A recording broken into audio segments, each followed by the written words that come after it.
Class 11 বা একাদশ শ্রেণীর অঙ্কের একটা গুরুত্বপূর্ণ চ্যাপ্টার হচ্ছে সেট থিওরি বা সেট তত্ত্ব। তো আজকের এই ক্লাসটাতে আমরা সেট তত্ত্ব নিয়ে আলোচনা করব। তো এখন দেখো, একটা জিনিস বলে রাখি এই ক্লাসটা বা এই ভিডিওটা শুরু করার আগে, যে সেট তত্ত্ব হচ্ছে ম্যাথামেটিক্সের one of the most important topic. যতগুলো গুরুত্বপূর্ণ চ্যাপ্টার রয়েছে ম্যাথামেটিক্সে, তাদের মধ্যে সবথেকে গুরুত্বপূর্ণ চ্যাপ্টার হচ্ছে সেট থিওরি। তার কারণ হচ্ছে সেট থিওরির ওপর ভিত্তি করে ম্যাথামেটিক্সে অর্থাৎ গণিতে যতগুলো ব্রাঞ্চ রয়েছে বা বিভাগ রয়েছে, যেমন জিওমেট্রি বা জ্যামিতি হোক, ত্রিকোণমিতি, ক্যালকুলাস, সেটা ডিফারেন্সিয়াল ক্যালকুলাস হোক বা ইন্টিগ্রাল ক্যালকুলাস, আচ্ছা অ্যালজেব্রা, ওখানে তো সেট থিওরির কনসেপ্ট আছেই। যতগুলো আমি ব্রাঞ্চের নাম বললাম ম্যাথামেটিক্সের, সমস্ত ক্ষেত্রে সেট থিওরির আইডিয়া অধিকাংশ জায়গায় কাজে লাগে।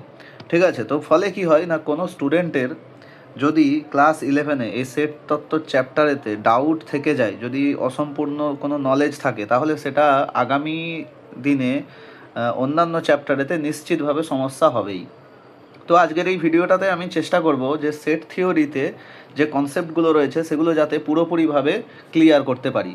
এবার একটা ক্লাসের মধ্যে পুরো সেট চ্যাপ্টারটাকে কমপ্লিট করা একটু সময় সাপেক্ষ ব্যাপার হবে, ফলে এটাকে আমি পার্টে পার্টে কমপ্লিট করব। তো আজকে জাস্ট আলোচনা করব যে সেট সম্পর্কিত প্রাথমিক ধারণা, অর্থাৎ সেট কাকে বলে, সাবসেট বলতে আমরা কী বুঝি, পাওয়ার সেট কী বুঝি, এবং সেই সম্পর্কিত যে প্রশ্ন ইম্পর্টেন্ট যেগুলো টেক্সট বইয়েতে রয়েছে বা বিভিন্ন পরীক্ষায় বা প্রিভিয়াস ইয়ার্স এক্সামেতে জিজ্ঞেস করা হয়েছে, সেই সমস্ত প্রশ্নগুলো নিয়ে আলোচনা করব। এবং এই পুরো ক্লাসটা শেষ হওয়ার পরে আমি অ্যাসিওর করতে পারি বা গ্যারেন্টি দিতে পারি যে কোনো স্টুডেন্টের যেই টপিকগুলো আজকে আলোচনা করব, আমি এই ক্লাসটাতে আলোচনা করব, সেই টপিকগুলোর ওপর কোনো রকম ডাউট আশা করি কোনো স্টুডেন্টের থাকবে না।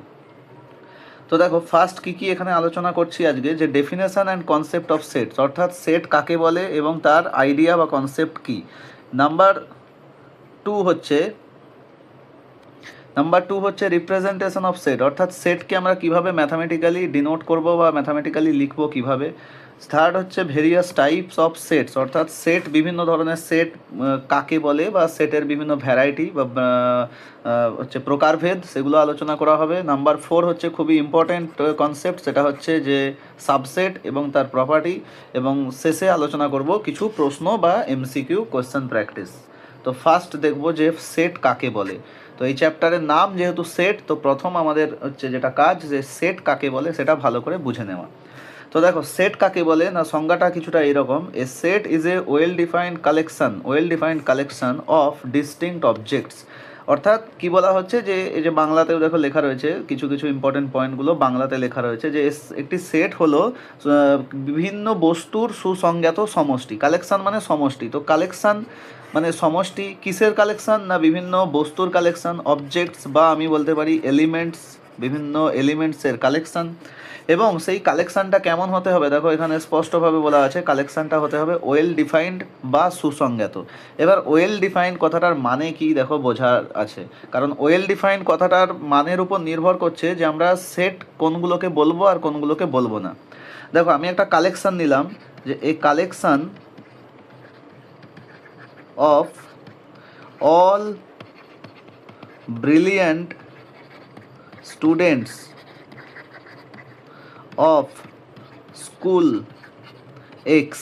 তো এক্স স্কুল রয়েছে, এক্স একটা স্কুলের নাম, এবং সেই স্কুলের যত ব্রিলিয়ান্ট স্টুডেন্ট রয়েছে সেই সমস্ত ব্রিলিয়ান্ট স্টুডেন্ট অর্থাৎ বুদ্ধিমান ছাত্রদেরকে নিয়ে আমি একটা কালেকশান তৈরি করেছি। তো দেখো, ভালো করে একটা জিনিস লক্ষ্য করো, আমি বললাম এটা কালেকশান, এটাকে আমি সেট বলিনি।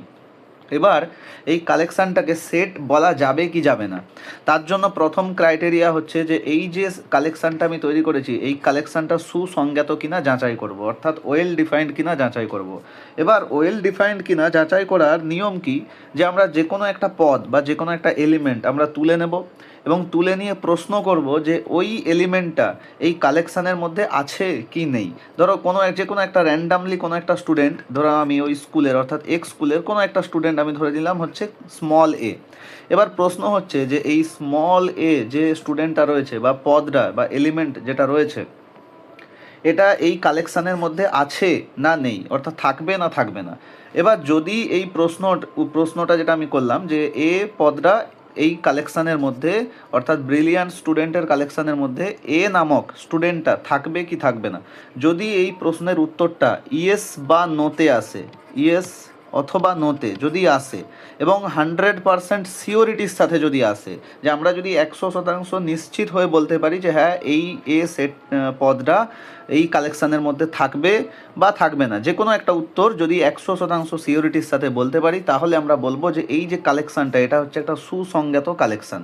কিন্তু যদি উত্তর এমন আসে যে এই এ স্টুডেন্টটা এই উপরের কালেকশানেতে থাকতেও পারে বা নাও থাকতে পারে, অর্থাৎ এই ধরনের যদি উত্তর আসে যে থাকতেও পারে নাও থাকতে পারে, তো সেক্ষেত্রে বলবো যে এই কালেকশানটা কিন্তু সুসংজ্ঞাত কালেকশান নয়। এবার দেখো, ধরো কোনো একটা স্টুডেন্ট হচ্ছে এ, এই এক্স স্কুলের একটা স্টুডেন্ট হচ্ছে এ, এবার এই এ স্টুডেন্টটা এই কালেকশানের মধ্যে থাকতে গেলে কি হতে হবে, দেখো প্রশ্নে বলা আছে কালেকশানটা আমি কি করেছি, কিসের কালেকশান না ব্রিলিয়ান্ট স্টুডেন্টের কালেকশান। তো এবার এ যে স্টুডেন্টটা এইটা এই এ স্টুডেন্টটা কালেকশানের মধ্যে থাকতে গেলে তাহলে কি হতে হবে না, এ স্টুডেন্টকে ব্রিলিয়ান্ট হতে হবে, অর্থাৎ বুদ্ধিমান হতে হবে। এবার ম্যাথামেটিক্যালি বা বিজ্ঞানেতে ব্রিলিয়ান্টের কোনো নির্দিষ্ট সংজ্ঞা নেই, যে আমরা কোনো একটা ব্যক্তিকে বা কোনো একটা স্টুডেন্টকে ব্রিলিয়ান্ট বলবো তার কোনো নির্দিষ্ট সংজ্ঞা দেওয়া রয়েছে বা কোনো নির্দিষ্ট কিছু টেস্ট দেওয়া রয়েছে, যে এই টেস্টগুলো করে আমি বলে দেবো যে এই একটা স্টুডেন্ট হচ্ছে ব্রিলিয়ান্ট, এইরকম কোনো সর্বসম্মত ডেফিনেশান তো নেই। ফলে কারো মনে হতে পারে যে কোনো একজন স্টুডেন্ট হচ্ছে ব্রিলিয়ান্ট, আবার অন্য কারো মনে হতে পারে ব্রিলিয়ান্ট নয়। তো এক্ষেত্রে আমরা 100% সিওরিটির সাথে বলতে পারবো না কিন্তু যে এই এ নামক স্টুডেন্টটা এই এ যে পুরো কালেকশানটা আছে এই কালেকশানের মধ্যে থাকবেই বা থাকবে না, এর কোনো 100% শিওর উত্তর নেই। তো উত্তরটা কীরকম আসবে, যে এই এ পদটা আমরা এটুকুই বলতে পারি যে এ পদটা এই কালেকশানের মধ্যে থাকতেও পারে নাও থাকতে পারে। তার কারণ কি, তার কারণ হচ্ছে ব্রিলিয়ান্ট হওয়াটা, ব্রিলিয়ান্ট যে হওয়াটা, এই যে ব্রিলিয়ান্ট যে প্রপার্টিটা দেওয়া রয়েছে, যে কোয়ালিটিটা দেওয়া রয়েছে, এটা ম্যাথামেটিক্যালি এর কোনো নির্দিষ্ট ডেফিনেশান নেই বা নির্দিষ্ট কোনো টেস্ট নেই, ঠিক আছে, বা প্রপার্টি নেই যে কোনো স্টুডেন্টের মধ্যে আমি 3-4টে কোয়ালিটি চেক করব, চেক করার পরে বলে দেবো যে এই স্টুডেন্টটা ব্রিলিয়ান্ট কি ব্রিলিয়ান্ট নয়, এরকম কোনো সংজ্ঞা বা ডেফিনেশন ম্যাথামেটিক্সে নেই বা বিজ্ঞানেতে নেই। সুতরাং আমরা বলবো কি যে এই এ পদটা এ সেটের মধ্যে আছে কি নেই, উত্তর আমরা দেবো যে আমরা শিওর নই, আমরা বলতে পারবো না আছে কি নেই, থাকতেও পারে নাও থাকতে পারে। তো যদি এই ধরনের উত্তর আসে যে থাকতেও পারে নাও থাকতে পারে, সেক্ষেত্রে আমরা বলবো এই যে কালেকশানটা এটা ওয়েল ডিফাইন্ড নয়। তো এটা বলবো যে নট ওয়েল ডিফাইন্ড, অর্থাৎ এর যে সংজ্ঞাটা, অর্থাৎ এই যে ব্রিলিয়ান্ট, এই ব্রিলিয়ান্টের কোনো পার্টিকুলার ডেফিনেশান নেই, ফলে আমরা বলবো it is not well defined, যে কারণে আমরা বলবো যে এটা কিন্তু এই যে কালেকশানটা এই কালেকশানটা একটা সেট নয়, ঠিক আছে, এটা কালেকশানটা সেট নয়। এবার দেখো আরেকটা কালেকশান তৈরি করলাম, যে a collection of all a collection of all Nobel Prize winner of 2025, যে আমরা 2025 সালে সারা বিশ্বব্যাপী যে সমস্ত ব্যক্তিরা নোবেল প্রাইজ পেয়েছে তাদেরকে নিয়ে একটা কালেকশান তৈরি করলাম। এবার কোনো একজন ব্যক্তিকে আমি তুলে নিলাম, পৃথিবীর মধ্যে থেকে যে কোনো একজন ব্যক্তিকে তুলে নিলাম, তার নাম আমি হয়তো বললাম যে এক্স। এবার প্রশ্ন হচ্ছে এই এক্স নামক ব্যক্তিটা এই কালেকশানের মধ্যে থাকবে কি থাকবে না। তো থাকবে কি থাকবে না এটার উত্তর আমরা দেখো 100% সিওরিটির সাথে বলতে পারবো, কারণ নোবেল প্রাইজ কারা কারা পেয়েছে 2025 সালে এটা নির্দিষ্টভাবে সকলেই জানে। সুতরাং এক্স নামক এই ব্যক্তিটা নোবেল প্রাইজ পেয়েছে কি পায়নি এটার উত্তর আমরা ইয়েস বা নোতে দিতে পারবো, 100% সিওরিটির সাথে দিতে পারবো ইয়েস বা নো। ফলে এই এক্স নামক ব্যক্তিটা এই কালেকশানের মধ্যে আছে কি নেই এর উত্তরটাও আমরা ইয়েস বা নোতে 100% সিওরিটির সাথে দিতে পারবো। এমন কেউ বলতে পারবে না যে এক্স নামক এই ব্যক্তিটা এই কালেকশানের মধ্যে থাকতেও পারে নাও থাকতে পারে, এটা তো বলা সম্ভব নয় যে এই ব্যক্তিটা নোবেল প্রাইজ পেয়ে থাকতেও পারে বা পেয়ে নাও থাকতে পারে। তো এরকম কোনো উত্তর দেওয়াটা সম্ভব নয়, ঠিক আছে। তো কারণ কি, কারণ 2025 সালে কারা কারা নোবেল প্রাইজ পেয়েছে এটা সবাই জানে, সকলেই জানে। তো এই যে কালেকশানটা এই কালেকশানটার ক্ষেত্রে কি দেখা যাচ্ছে যে কোনো আমি যদি ব্যক্তিকে তুলে নিই তো সেক্ষেত্রে এবং ব্যক্তিকে তুলে নেওয়ার পরে যদি আমি একটা প্রশ্ন করি যে এই ব্যক্তিটা এই কালেকশানের মধ্যে আছে কি নেই, তো সেক্ষেত্রে উত্তর কি আসবে, উত্তর হয় ইয়েস আসবে অথবা উত্তর আসবে যে নো, এবং যেই উত্তরটাই আসুক না কেন সেই উত্তরটাই দেখো 100% নিশ্চিতভাবে আসবে। ফলে আমরা কি বলবো, এই যে কালেকশানটা এই কালেকশানটা ওয়েল ডিফাইন্ড কালেকশান, এবং আমরা বলবো যে এটা একটা সেট। তো সেট হতে গেলে তাহলে কি হতে হবে, ফার্স্ট যেটা ক্রাইটেরিয়া, যে কালেকশানটাকে হতে হবে সুসংজ্ঞাত অর্থাৎ ওয়েল ডিফাইন্ড। এবার দেখো এখানে একটা জিনিস লেখা আছে ডিস্টিংক্ট অবজেক্টস। ডিস্টিংক্ট অবজেক্টস মানে কি? ডিস্টিংক্ট মানে ভিন্ন। তো ডিস্টিংক্ট মানে হচ্ছে ভিন্ন, অর্থাৎ যে অবজেক্টগুলো কালেকশানের মধ্যে থাকবে সেই কালেকশান মানে সেই অবজেক্টগুলো কী হবে না, ভিন্ন হবে, অর্থাৎ পরস্পর একে অপরের আলাদা হবে। তো আলাদা হবে মানে কীরকম, তো সেটা আমি একটু পরে বোঝাচ্ছি। আলাদা হবে মানে এটা তো নর্মালভাবেই বোঝাই যাচ্ছে, আলাদা মানে প্রত্যেকটা পদ একে অপরের থেকে আলাদা আলাদা হবে, অর্থাৎ ভিন্ন হবে, একই পদ দুবার থাকবে না, রিপিট হবে না, এই হচ্ছে ব্যাপার। সেটা আমি পরে আবার একটা উদাহরণের মাধ্যমে একটু পরেই দেখাচ্ছি। নেক্সট হচ্ছে অর্ডার ফ্রি। অর্ডার ফ্রি বা ক্রমবিহীন। ক্রমবিহীন মানে কি দেখো আমি বোঝাচ্ছি। ক্রমবিহীন বলতে কি এবং হচ্ছে ডিস্টিংক্ট বলতে কি।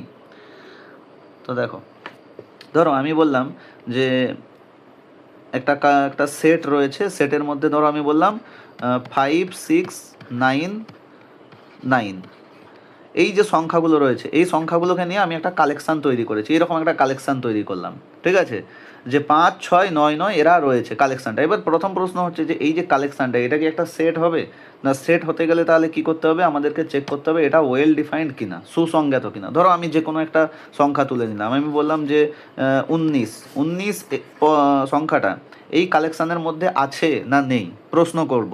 প্রশ্ন করার পরে দেখব উত্তরটা ইয়েস বা নোতে আসছে কিনা, either yes or no.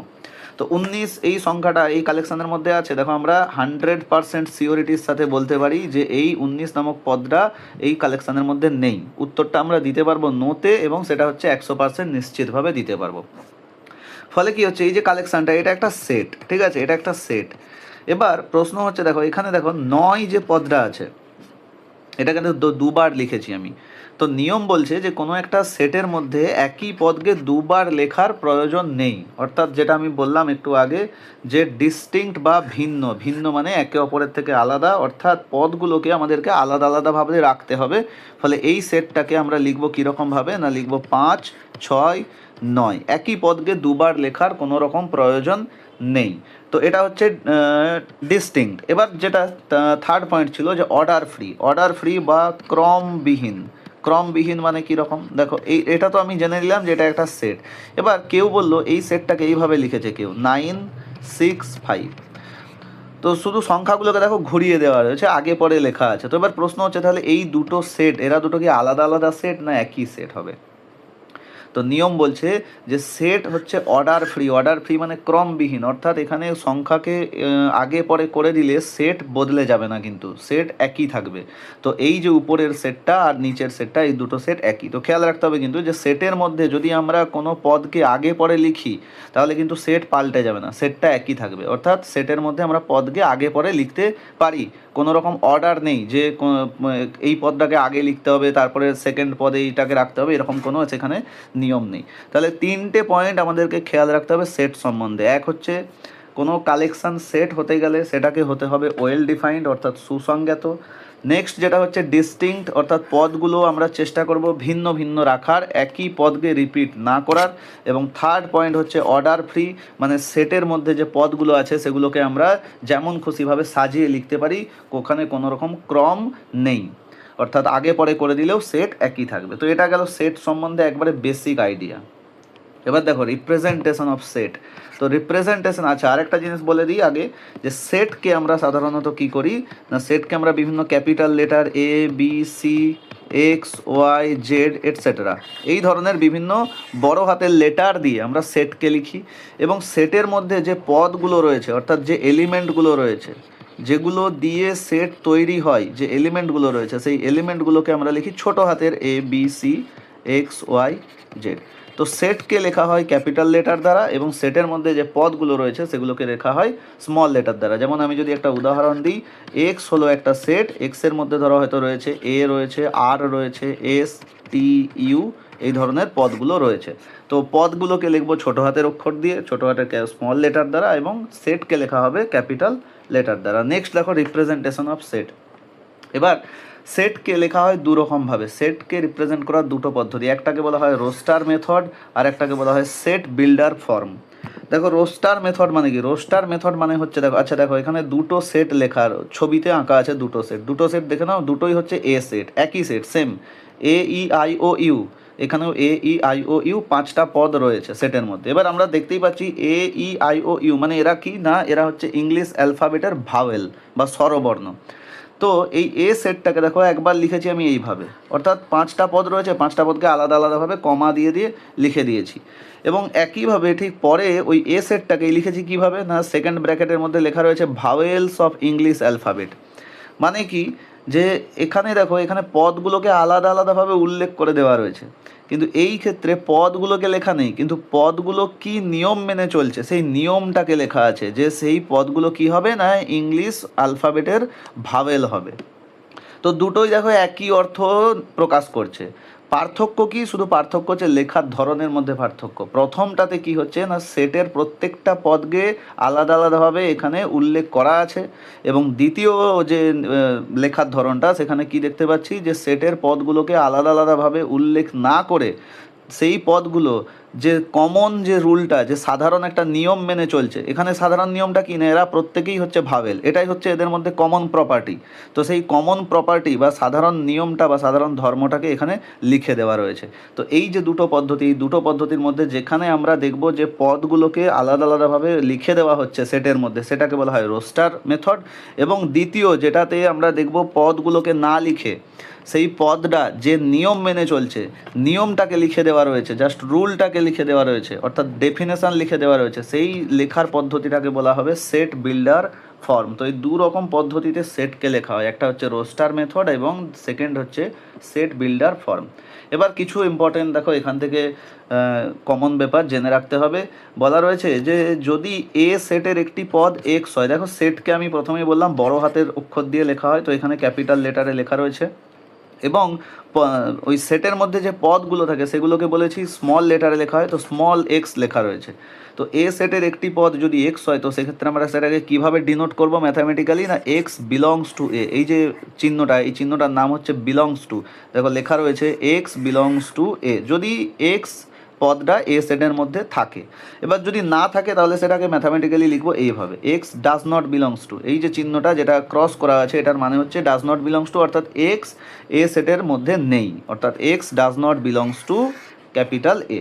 Third point হচ্ছে বলা হচ্ছে যে কোনো সেট এর পদ সংখ্যাকে, অর্থাৎ একটা সেটের মধ্যে যতগুলো পদ রয়েছে, কতগুলো পদ রয়েছে, যেমন আগের যে উদাহরণটা দেখলাম, আগের উদাহরণটাতে এখানে এই সেটের মধ্যে কতগুলো পদ রয়েছে, মোট 5টি পদ রয়েছে, ঠিক আছে। এই যে কতগুলো পদ আছে বা কতগুলো এলিমেন্ট রয়েছে সেটাকে লেখা হয় এন এ দ্বারা, এন মানে হচ্ছে নাম্বার অফ এলিমেন্টস, ঠিক আছে। তো এন এ মানে কি, এখানে লেখা রয়েছে এন এ বলতে হচ্ছে number of elements of set A. কোনো একটা সেটে যতগুলো পদ আছে সেই পদ সংখ্যাকে লেখা হয় এন এ দ্বারা প্রকাশ করা হয়, এটা নোটেশন। দেখো এবার প্রশ্নে আসছি, যতটা আমরা পড়লাম তার উপর ভিত্তি করে প্রশ্নে কি বলা হচ্ছে, দেখো এ একটা সেট বলা রয়েছে, কে কে রয়েছে এ সেটের মধ্যে 5, 7, -9, 3টে পদ রয়েছে। বি একটা সেট, কে কে রয়েছে -9, 7 আর 5। এবার দেখো একটা ভালো জিনিস লক্ষ্য করো, এখান থেকে এই যে দুটো সেট লিখেছি এই দুটো সেম সেট, শুধু পার্থক্য কি আগে পরে লিখে দেওয়া রয়েছে, আগে পরে লেখা রয়েছে। আর আমরা অলরেডি জানি যে কোনো সেটের পদকে আগে পরে আমরা লিখতে পারি, যেহেতু সেট হচ্ছে অর্ডার ফ্রি বা ক্রমবিহীন, আগে পরে লিখলে সেট চেঞ্জ হয়ে যায় না, একই সেট থাকে। সুতরাং এখান থেকে আমরা বলতে পারবো কি যে এ ইকুয়ালস টু বি, এই যে উত্তরটা, এই যে অপশানটা, এটা ভুল। অনেকে ভাবতে পারে কি যে হয়তো এ আর বি সেট দুটো আলাদা set, A not equals to B, কিন্তু নয়, এ এবং বি একই সেট। দেখো আগে পরে লেখা রয়েছে শুধু সংখ্যাগুলোকে, তো আগে পরে লিখলে সেট চেঞ্জ হয়ে যায় না। কোশ্চেন 2 কি বলা রয়েছে যে express the set X in roster form, roster ফর্মে লিখতে হবে। দেখো এটাকে সেট বিল্ডার ফর্মে লেখা রয়েছে, অর্থাৎ এক্স সেটের পদগুলো কি নিয়ম মেনে চলছে সেই নিয়মটা এখানে লিখে দিয়েছে। নিয়মটা কি না, এক্স সেটের মধ্যে সেই সমস্ত পদ রয়েছে এক্স সাচ দ্যাট, এই যে চিহ্নটা ডবল মানে অনুপাত চিহ্নর মতো, এটাকে বলা হয় such that x is a prime number and x less than equals to 20, অর্থাৎ x হচ্ছে একটা মৌলিক সংখ্যা এবং সেটা 20 বা 20 থেকে ছোট, লেস দ্যান ইকুয়ালস টু 20 মানে 20 বা 20 থেকে ছোট। তো সেগুলো কী হবে, আমরা জানি সব প্রাইম নাম্বার মৌলিক সংখ্যা শুরু হয় কোথা থেকে, 2 থেকে। তাহলে 2 হবে। রোস্টার ফর্মে লিখতে বলেছে। রোস্টার ফর্ম মানে কি? রোস্টার ফর্ম মানে হচ্ছে সেটের যে পদগুলো রয়েছে সেই পদগুলোকে প্রত্যেকটাকে আলাদা আলাদাভাবে আমাদেরকে লিখতে হবে। তাহলে প্রত্যেকটা যদি আলাদাভাবে লিখি, 2, তারপরে হবে 3, এরপরে হবে 5 মৌলিক সংখ্যা, তারপর 7, 7-এর পরে হবে 9, তো হবে না, 10, 11, 13, 14 হবে না, 15 হবে না, 16 হবে না, 17 হবে, দেন হবে 19, আর দেখো 20 হবে না, কারণ 20ও হচ্ছে মৌলিক সংখ্যা নয়। তো এইটা হচ্ছে রোস্টার মেথড, রোস্টার পদ্ধতিতে লেখা আছে। তো এইখানের এই সেট আর এই সেট, এই দুটোই একই সেট, শুধু লেখার ধরন আলাদা। দেওয়া রয়েছে সেট বিল্ডার ফর্মে, আমাদেরকে সেটাকে লিখতে হয়েছে কিসে না, রোস্টার ফর্মে লিখতে হয়েছে। নেক্সট প্রশ্ন বলেছে the solution set of the equation, একটা দ্বিঘাত সমীকরণ দেওয়া রয়েছে এবং তার সলিউশন সেট বলতে হবে। দেখো সমীকরণটাকে তাহলে সলিউশন সেট মানে সমাধান করতে হবে। x² - 10x + 25 = 0। দেখো এটা দেখেই বোঝা যাচ্ছে যেটা হচ্ছে x - 5-এর হোল স্কোয়ার। x - 5-এর হোল স্কোয়ার, তো আমরা যদি স্কোয়ার তুলে দিই তো x - 5 সমান আসবে কত, 0। এখান থেকে আমরা পাবো, আচ্ছা দেখো একটা জিনিস এখানে বলে রাখি, যেহেতু এটা দ্বিঘাত সমীকরণ, তো দ্বিঘাত সমীকরণ মানে এখানে x এর কটা মান পাবো, দুটো মান পাবো। সুতরাং আমি দেখো বলতে পারি x - 5 ইন্টু কত, x - 5 সমান কত, 0। তাহলে এখান থেকে পাবো x এর মান কত, 5, আর এই যে ফ্যাক্টরটা এখান থেকেও পাবো x এর মান 5। তো দুটো উত্তর পেলাম, দুটো উত্তরই সেম, ঠিক আছে। তো দ্বিঘাত সমীকরণের আমরা জানি দুটো বীজ থাকে, তো এখানে দুটো বীজই কত হচ্ছে, 5। তো বলেছে সলিউশন সেট কত হবে। দেখো এখানে অনেকে তাহলে মনে হতে পারে যে সলিউশন সেটটা হবে 5,5, কারণ দুটো সমাধান দ্বিঘাত সমীকরণের, তাহলে দুটো সমাধানকে লিখে দিলাম 5,5। কিন্তু দেখো আমরা একদম প্রথমেই একটু আগে বলেছি যে সেট যখন আমরা লিখব তো চেষ্টা করব যে সেটের যে পদগুলো সেগুলো যেন ভিন্ন হয়, অর্থাৎ ডিস্টিংক্ট এলিমেন্ট যেন হয়। একই পদকে রিপিট করার প্রয়োজন নেই, একই পদকে রিপিট করার কোনো প্রয়োজন নেই। তো এই ক্ষেত্রে যেহেতু দুটোই একই পদ 5,5, তো এখানে সলিউশন যদি বলা হয়, শুধু যদি বলতো সলিউশন, তাহলে আমি বলতাম সলিউশন হচ্ছে 5,5, এই দুটো হচ্ছে সলিউশন। কিন্তু যেহেতু বলেছে সলিউশন সেট, তো সলিউশন সেটের মধ্যে আমি শুধু লিখবো জাস্ট একটাই পদকে 5, রিপিট করার দরকার নেই, কারণ একই তো পদ, দুটোই যেহেতু 5, তো 5কে একবার লিখলেই হবে। তো এই যে বি অপশানটা, এটা কিন্তু হচ্ছে ভুল হবে। আচ্ছা 4-এর দাগের প্রশ্ন কি বলা আছে, which of the following collection is not a set. তো এখানে 4টে কালেকশন দেওয়া রয়েছে, তাদের মধ্যে বলেছে সেট হবে না কোনটা, নট এ সেট। তো যেই কালেকশনটা আমরা দেখবো ওয়েল ডিফাইন্ড নয়, অর্থাৎ সুসংজ্ঞাত নয়, সেটাকে আমরা বলবো সেট হবে না। দেখো বলেছে collection of negative integers. Negative integers মানে হচ্ছে ঋণাত্মক পূর্ণ সংখ্যা, তো ঋণাত্মক পূর্ণ সংখ্যার কালেকশন হচ্ছে ওয়েল ডিফাইন্ড কালেকশন হয়। দ্বিতীয় collection of all rivers of India, ভারতের যত নদী আছে তাদের কালেকশন, তো এটাও হচ্ছে ওয়েল ডিফাইন্ড সুসংজ্ঞাত, কারণ যে কোনো নদীর নাম আমাদেরকে যদি বলা হয় এবং জিজ্ঞেস করা হয় যে সেটা এই কালেকশানের মধ্যে আছে কি নেই, আমরা অনায়াসে বলতে পারবো ইয়েস বা নোতে, কারণ যে কোনো নদী উত্তর হবে যে হয় সেটা ভারতে আছে বা ভারতে নেই। এমন উত্তর কখনো আসা সম্ভব নয় যে একটা নদীর নাম বললাম এবং কেউ বললো যে এই নদীটা ভারতে থাকতেও পারে বা নাও থাকতে পারে, এই ধরনের অ্যান্সার তো আসা সম্ভবই নয়। ফলে এই যে বিতে যে কালেকশানটা আছে এটা হচ্ছে well defined collection. Collection of beautiful সিটিজ of India, এবার দেখো এই যে বলা আছে বিউটিফুল সিটি, বিউটিফুলের কোনো ম্যাথামেটিক্যাল ডেফিনেশন নেই, অর্থাৎ সুন্দর শহর, ভারতের সুন্দর শহর, তো কোনো একটা শহর সুন্দর কিনা সেটা যাচাই করার কোনো রকম বিজ্ঞানসম্মত বা সর্বসম্মত কোনো ক্রাইটেরিয়া নেই। তো কারো নজর দৃষ্টিতে মনে হতে পারে যে এই সিটিটা সুন্দর, কারো মনে হতে পারে এটা সুন্দর নয়। তো এই যে কালেকশানটা আছে সি, এটা হচ্ছে কোনো একটা সেট নয়, ঠিক আছে। এবার অপশান ডিতে রয়েছে collection of all MP of Indian parliament at this moment, তো এই মুহূর্তে হচ্ছে পার্লামেন্টে যত এমপি রয়েছে তাদের কালেকশন। তো যে কোনো একজন ব্যক্তিকে আমি যে কোনো একটা ভারতবর্ষের সিটিজেনের নাম তুলে নিয়ে জিজ্ঞেস করতে পারি যে এই ব্যক্তিটা কি এই কালেকশনের মধ্যে আছে, তো সকলেই বলতে পারবে অ্যান্সার ইয়েস বা নোতে। যদি এমপি হয় তাহলে ইয়েস, যদি এমপি না হয় তাহলে নো উত্তর, অর্থাৎ উত্তরটা আমরা সিওরিটির সাথে দিতে পারবো। তো অপশান সি হবে এখানে হচ্ছে not a set, option C, কারণ সি এ যে কালেকশান এই কালেকশানটা ওয়েল ডিফাইন্ড কালেকশান নয়। নেক্সট এবার আসছি বেসিক টার্মিনোলজিস, মানে এখান থেকে কিছু মানে সেট সম্পর্কিত কিছু তথ্য, ঠিক আছে। দেখো ফার্স্ট হচ্ছে ফাইনাইট সেট। ফাইনাইট কথার অর্থ হচ্ছে সসীম। তো সসীম সেট, সসীম সেট আমরা কাকে বলবো? নাম থেকেই বোঝা যাচ্ছে যে সমস্ত সেটের মধ্যে পদ সংখ্যা finite, A set containing A finite number of elements, তাকে বলা হয় ফাইনাইট সেট। অর্থাৎ কোনো সেটের মধ্যে আমরা যদি দেখি যে পদ সংখ্যা, সেই পদ সংখ্যাটা হচ্ছে সসীম সংখ্যা, অর্থাৎ গণে বলা যাবে যে কতগুলো পদ রয়েছে, তো সেই সেটকে আমরা বলবো ফাইনাইট সেট। উদাহরণ দেওয়া রয়েছে, দেখো এখানে কতগুলো পদ আছে, 4টা পদ রয়েছে। এখানে রয়েছে এই যে এক্স কিউব সমান 125, এর মধ্যে 3টে পদ রয়েছে, ঠিক আছে। তো পদ সংখ্যা যদি সসীম হয় তাহলে বা ফাইনাইট হয়, তো সেই ক্ষেত্রে সেটকে বলবো ফাইনাইট সেট। ইনফাইনাইট সেট হচ্ছে উল্টোটা, যদি কোনো সেটে পদ সংখ্যা অসীম হয়, অর্থাৎ গণে বলা যাবে না কতগুলো পদ রয়েছে, নাম্বারে প্রকাশ করা যাবে না, তো সেক্ষেত্রে আমরা বলবো যে সেটা একটা ইনফাইনাইট সেট। যেমন বলছে এক্স কী ধরনের সেট, না x such that X is natural number. তো ন্যাচারাল নাম্বার অর্থাৎ বাস্তব সংখ্যার কোনো শেষ নেই, বাস্তব সংখ্যা চলতেই থাকবে, ফলে বাস্তব সংখ্যার সেটের কতগুলো পদ রয়েছে এটা বলা সম্ভব নয়, অর্থাৎ এটা একটা অসীম সেট বা ইনফাইনাইট সেট। এবার নেক্সট ইম্পর্টেন্ট হচ্ছে সিঙ্গেলটন সেট। সিঙ্গেলটন, সিঙ্গেল কথার মানে হচ্ছে একা, তো সিঙ্গেলটন সেট মানে কোনো একটা সেট যার মধ্যে একটি মাত্র পদ থাকবে, জাস্ট ওয়ান এলিমেন্ট, এখানে লেখা আছে অনলি ওয়ান এলিমেন্ট, একটি মাত্র পদ বিশিষ্ট কোনো সেটকে বলা হবে সিঙ্গেলটন সেট। উদাহরণ দেওয়া রয়েছে 0, 25, এই যে উদাহরণগুলো রয়েছে এগুলোকে বলা হয় সিঙ্গেলটন সেট। এবং নাল সেট, এটা খুবই ইম্পর্টেন্ট ম্যাথামেটিক্স অর্থাৎ সেট থিওরিতে খুবই মোস্ট ইম্পর্টেন্ট একটা কনসেপ্ট, নাল সেট। নাল মানে হচ্ছে জিরো বা শূন্য। তো নাল সেট মানে কি, যে এ সেট কন্টেনিং নো এলিমেন্ট, একটা সেট যার মধ্যে কোনো পদ নেই সেটাকে বলা হয় নাল সেট। এবং এটা খেয়াল রাখবে খুব ভালো করে, নাল সেটকে লেখা হয় ফাই চিহ্ন দ্বারা লেখা হয়, এই যে চিহ্নটা, এই চিহ্নটাকে বলা হয় ফাই চিহ্ন। যেহেতু দেখো নাল সেটের মধ্যে কোনো পদ নেই, সুতরাং এন ফাই কত হবে? 0 হবে। এন মানে আমরা কি বললাম একটু আগে, যে এন অফ এ মানে কোনো একটা সেটের মধ্যে কতগুলো পদ আছে, তাহলে এন অফ ফাই মানে কত হবে? 0, কারণ ফাই সেটের মধ্যে কোনো পদ নেই। উদাহরণ দেখো, বলেছে X is A prime and x less than 2। X এমন একটা পদ যেটা প্রাইম নাম্বার হবে এবং 2-এর থেকে ছোট। এবার আমরা জানি দেখো 2-এর থেকে ছোট প্রাইম নাম্বার কোনো নেই, ঠিক আছে। ফলে কি হবে, এই যে কালেকশানটা বা এই যে সেটটা, এর মধ্যে কোনো পদই থাকবে না, কারণ 2-এর থেকে ছোট প্রাইম নাম্বার সম্ভব নয়। সুতরাং এই সেটের মধ্যে আমি যদি বলি কে থাকবে, তো এই উত্তর হবে যে এই যে কালেকশানটা আছে এই কালেকশানের মধ্যে কেউই থাকবে না, অর্থাৎ কোনো এলিমেন্টই থাকবে না, ফলে এটা একটা কি হবে? নাল সেট হবে। আরও একটা উদাহরণ নিচে দেওয়া রয়েছে, বলেছে X is an odd number and X is divisible by 2। তো বিজোড় সংখ্যা এবং 2 দ্বারা বিভাজ্য, এরকমও কোনো বিজোড় সংখ্যা থাকা সম্ভব নয় যে বিজোড় হবে আবার 2 দিয়েও বিভাজ্য হবে, এই ধরনের কোনো বিজোড় সংখ্যা নেই। ফলে যদি বলি যে এই সেকেন্ড যে উদাহরণটা লিখেছি, এই সেকেন্ড উদাহরণে যদি বলি কে থাকবে, কোন পদটা থাকবে, তো উত্তর হবে কেউই থাকবে না, ঠিক আছে, কারণ এই ধরনের বিজোড় সংখ্যা পাওয়া তো সম্ভবই নয়। তো কেউই থাকবে না মানে উত্তর কী হবে, যে উত্তর হবে এক্ষেত্রে কেউই থাকবে না মানে এটা একটা নাল সেট, ঠিক আছে।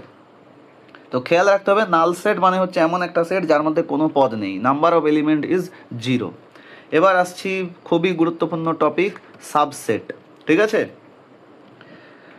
দেখো সাবসেট কি, সংজ্ঞাতে উপরে লেখা রয়েছে সংজ্ঞা কাকে বলে, এবার সংজ্ঞাতে পরে যাব, নিচে ছবির মাধ্যমে দেখিয়ে রেখেছি, ছবিটাকে আগে বুঝবো ভালো করে। দেখো এই যে বড় করে লেখা রয়েছে এ একটা সেট, এ সেটের মধ্যে দেখো কি কি পদ রয়েছে, 7, 9, 4, -2, 3, 8, 0, 100 and 25, এই পদগুলো নিয়ে একটা সেট তৈরি করেছি এ। এবার এই এ সেট থেকে দেখো আমি একটা নতুন সেট বানিয়েছি, দেখো নতুন সেট, এ সেট থেকে কিছু পদ তুলে নিয়েছি। এই এ সেট থেকে কি কি পদ তুলেছি, দেখো 3, 9 আর 100, অর্থাৎ এই যে বড় সেটটা ছিল এই এ সেট থেকে কিছু আমি পদকে তুলে নিয়ে একটা নতুন সেট তৈরি করেছি। কাকে কাকে তুলেছি, দেখো 3কে তুলেছি, এখান থেকে 9 তুলেছি আর 100 তুলেছি, তুলে নিয়ে একটা সেট, নতুন সেট তৈরি করে দিয়েছি, ঠিক আছে। নাম দিয়েছি সেটাকে কি, ওয়াই। একইভাবে আবার একটা নতুন সেট তৈরি করেছি এক্স, কাকে কাকে তুলেছি, এই পুরো বড় সেটটা থেকে কাকে তুলেছি, না -2 তুলেছি, 3 তুলেছি, 0 তুলেছি। দেখো -2, 3, 0, এই যে 3টে পদ এরা সবাই কোথা থেকে এসেছে, এই বড় সেটটা থেকে এসেছে। একইভাবে জেড একটা নতুন সেট বানানো হয়েছে, সেই সেটেরও পদগুলো দেখো এই বড় সেট থেকে নিয়ে একটা নতুন সেট তৈরি করা হয়েছে। ডব্লু একটা সেট তৈরি করেছি, ডব্লু সেটের মধ্যে দেখো কি রয়েছে, 100 আছে, 25 আছে, 26 আছে। এবার দেখো 100 এই সেটের মধ্যে আছে, 25 এটাও বড় সেটটার মধ্যে আছে, 26 এটা কিন্তু এই বড় সেটের মধ্যে নেই। তার মানে এখান থেকে দেখো এই যে এক্স, ওয়াই, জেড, এই যে 3টে সেট, এই 3টে সেট দেখতে গেলে এরা তৈরি হয়েছে কোথা থেকে, না এই বড় সেটটা থেকেই তৈরি হয়েছে। মানে বড় সেটটা একটা আমি বলতে পারি একটা মাদার সেট, তার থেকে এই ছোট ছোট সেটগুলো তৈরি হয়েছে। কিন্তু ডব্লু যে সেটটা, এই সেটটাও এ সেটের থেকেই তৈরি প্রায় হচ্ছিল, কিন্তু সমস্যা হয়েছে খালি একটা পদের জন্য। দেখো 26 যে পদটা, এই পদটা কিন্তু বড় সেটের মধ্যে নেই। তাহলে এই যে এক্স ওয়াই জেড এই যে তিনটে সেট আমি তৈরি করেছি বড় সেটটা থেকে, বড় সেটের পদ নিয়ে, এই সেটগুলোকে বলা হবে, এই ছোট ছোট সেটগুলোকে বলা হবে এই বড় সেটের কি সাবসেট। কিন্তু ডব্লুকে আমরা বলবো না কিন্তু যে W is a subset of A, এটা কিন্তু ভুল। তাহলে আমি বলতে পারি X is a subset of A, Y is a subset of A, Z is a subset of A. অর্থাৎ সাবসেট মানে কি বুঝলাম, যে কোনো একটা সেট দেওয়া থাকবে, সেই সেট থেকে কিছু কিছু পদ নিয়ে নতুন একটা সেট তৈরি করব আমরা। নতুন যে সেট তৈরি করব সেই নতুন সেটগুলোকে বলবো পুরনো সেটটা, মানে যেই সেটটা দেওয়া থাকবে গিভেন যে সেটটা, সেই বড় সেটের সাবসেট বা বাংলায় বলা হয় উপসেট। তো এখানে এক্স ওয়াই জেড এরা কিন্তু এ সেটের সাবসেট। দেখো লেখা রয়েছে X is a subset of A, Y is a subset of A, Z is a subset of A, but W is not a subset of A. কারণ ডব্লু সেটের পদগুলো কিন্তু এ থেকে নেওয়া নয়। 125 নেওয়া, কিন্তু 26 তো নেওয়া নয়, 26 তো এ সেটের মধ্যে নেই, বাইরে থেকে নেওয়া হয়েছে। ফলে আমি বলবো কি যে ডব্লু এ সেটের সাবসেট নয়। অর্থাৎ এখান থেকে দেখো একটা জিনিস কি বুঝছি, যে এই সাবসেটের মধ্যে যেহেতু এক্স ওয়াই জেড এরা তো সাবসেট, তাহলে সাবসেটের মধ্যে যদি কোনো একটা পদ থাকে তাহলে নিশ্চয়ই সেটা বড় সেটের মধ্যে আছে। ঠিক আছে, সাবসেটের মধ্যে আছে মানে বড় সেটের মধ্যে আছে, কারণ বড় সেট থেকে নিয়েই সাবসেট তৈরি করা হয়েছে, এবং সেটাই এখানে ডেফিনেশনে লেখা রয়েছে। বলেছে a set A is said to be a subset of B. অর্থাৎ এ সেটটাকে আমি বি সেটের সাবসেট বলবো যদি এক্স, এই যে সাবসেট, অর্থাৎ এ তো সাবসেট, একে সাবসেট বলবো কখন, যদি দেখা যায় যে এই এ সেটের মধ্যে কোনো একটা পদ থাকলে সেটা বি সেটের মধ্যেও থাকছে। অর্থাৎ X belongs to A implies X belongs to B যদি হয়, এবং সেটা for all X belongs to A, অর্থাৎ এই সাবসেটের মধ্যে যতগুলো পদ আছে সবার ক্ষেত্রে এই নিয়মটা প্রযোজ্য হতে হবে। যেমন এইখানে ডব্লুর ক্ষেত্রে দেখো, ডব্লু আমি বলতে পারি দেখো 100 belongs to W implies that 100 belongs to কত 100 এতেও আছে। তাহলে তাই বলেই যে বলে দেবো যে W is a subset of A বলা যাবে না কিন্তু, কারণ এখানে বলা রয়েছে দেখো ফর অল, এই চিহ্নটার নাম হচ্ছে for all X belongs to A. অর্থাৎ প্রত্যেকটা পদের ক্ষেত্রে চেক করে দেখতে হবে যে প্রত্যেকটা পদই ওই বড় পদ থেকে আসছে কিনা, বড় সেট থেকে আসছে কিনা। কিন্তু এখানে দেখো 26-এর ক্ষেত্রে এই নিয়মটা ব্রেক হচ্ছে, 26 এলিমেন্টের ক্ষেত্রে কি না, এখানে দেখো 26 belongs to W, but 26 does not belongs to কত ক্যাপিটাল এ। 26 ডব্লুতে রয়েছে কিন্তু 26 এতে নেই, সুতরাং আমরা বলতে পারবো না যে W is a subset of A. বাকি যতগুলো উদাহরণ এখানে লেখা রয়েছে সবগুলোর ক্ষেত্রে দেখো এই নিয়মটা প্রযোজ্য হচ্ছে যে X belongs to A implies X belongs to B. যদি এরকমটা হয় তখন আমরা বলবো A is a subset of B. এবং ইম্পর্টেন্ট জিনিস এখান থেকে বলে রাখছি, যদি এ বি এর সাবসেট হয় তাহলে সেটাকে লেখা হয় এইভাবে এ সাবসেট বি। এই হচ্ছে নোটেশন, এটা হচ্ছে লেখার পদ্ধতি। যেটা সাবসেট সেটা প্রথমে বা আগে লেখার কোনো ব্যাপার নয়। A is a subset of B, এটাকে এইভাবেও লেখা যেতে পারে। বিকে যদি আমি আগে লিখি চিহ্নটা ঘুরে যাবে, চিহ্নটা এই দিকে হয়ে যাবে, এটা হয়ে যাবে এ। তো এ কে বলা হয় বি এর সাবসেট। একইভাবে উল্টোভাবে যদি আমি বলতে চাই, তো উল্টোভাবে বললে বলা হবে যে B is a superset of A. ঠিক আছে, এবং সেগুলো লেখাও রয়েছে প্রত্যেকটা জিনিস। এখানে দেখো সাবসেট প্রপার্টিজ, এখানেও দেখো আরেকটা উদাহরণ দেওয়া রয়েছে। দেখো এটা একটা বড় সেট এস নাম দেওয়া রয়েছে, এস সেট থেকে কিছু কিছু পদ নিয়ে পি সেট বানিয়েছি। পি সেটের মধ্যে দেখো কত রয়েছে 10, 30, 50, 70। দেখো 10, 30, 50, 70 এই সবাই বড় সেট থেকে নিয়ে তৈরি করেছি। তাহলে আমি বলতে পারি দেখো যে P is a subset of S বলা যাবে, কারণ পি সেটের পদগুলো সব বড় এস সেট থেকে নিয়েই তৈরি করা হয়েছে। একইভাবে দেখো আবার 20, 40 আর 60, 20, 40, 60 এই যে তিনটে পদ, এই তিনজনকে নিয়ে একটা নতুন সেট তৈরি করে দিয়েছি কিউ। ফলে কিউ সেটটাও কোথা থেকে এসেছে, কিউ সেটটাও যেন মনে হচ্ছে এস সেট থেকেই বেরিয়ে এসেছে। ফলে Q is also a subset of S.